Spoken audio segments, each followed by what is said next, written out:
Men bugun sizlarga karboksin terapiyani qanaqa ishlatishni o'rgataman. Boshdan oxirigacha o'rgataman. Xo'p, bu yerda 5 ta bo'ladi. Bitta korobkada bizda xohlasanglar mana shu korobka olinglar, xohlasanglar mana bunaqa donasi ham sotiladi. Donada mana bunaqa bo'ladi. O'zi har bitta korobkaning ichida mana shunaqa chiqadi. Buni ishlatishdan oldin sizlar kosmetologdagi zo'r effekt olishingiz uchun yuzinglarni oldin yaxshilab enzimli pudrada yoki pilingda tozalab olgan bo'lishingiz kerak. Enzimli pudra, piling bular haftada bir marta ishlatiladigan narsalar.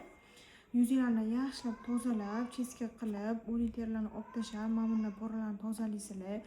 Poralar ochiladi, qora tochkalar yo'qoladi. Mana bunisida bo'lsa, bir qavat o'lik terini olib tashlaysizlar.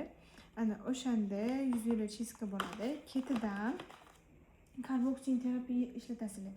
Karboksin terapiyani mana bu narsani siqqaningizda mana bundan maz chiqadi, как maz bo'lgan gelli narsa chiqadi. O'sha gelli narsasini yuzingizga qalin qilib surasizlar.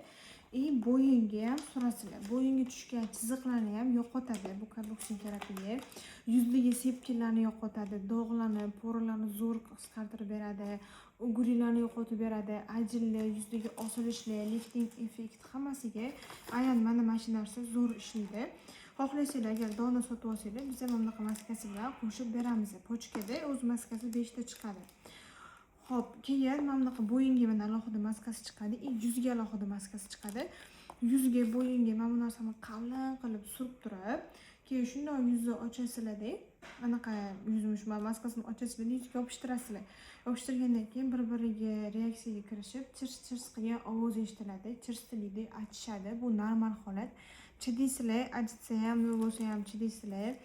Keyin yuzda 25-30 minut turadi bu o'sha maska bilan. Bo'yinga ham xuddi shunaqa yopishtirib, chirs-chirs qilgan ovoz eshitiladi. Bo'yinga tushgan chiziqlarni zo'r yo'qotib beradi. Keyin 25 minut 30 minut turgandan keyin quruq salfetkada, suvoy salfetkada artib tashlab, 5-10 minutdan keyin yuzinglarni quruq suvda chayib yuborasizlar. Ketidan iloji boricha namlantiruvchi va tinchlantiruvchi kremni ishlatinglar. Sababi mana bunaqa narsalardan keyin yuzinglar ozgina qurishi mumkin. Bu ham normal holat, qurib ketmaydi. Bu ham normal holat. Ozgina yuzinglar boshida qizarishi mumkin. Bu ham normal holat. Buni olib tashlaganingizdan keyin, yuzinglarni yuvib tashlaganingizdan keyin shunaqa effektni zo'r ko'rasizlar, qizlar.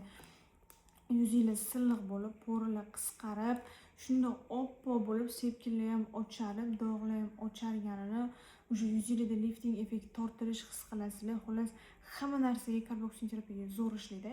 Endi buni qanchada, necha kunda bir marta ishlatish kerak degan savolga, bir haftada bir marta ishlatsanglar bu norma, yo bir haftada bir marta, yo 2 haftada bir marta ishlatasizlar, bu norma. O'sha pochkasini olsangiz, sizlarga 10 hafta yoki 5 haftaga ishlatishingizga qarab yetadi. Bemalol zakaz qilsanglar bo'ladi. Zakazlarni telefon nomer qoldiramiz, o'shanga telefon qilib beraverasizlar. Iloji bor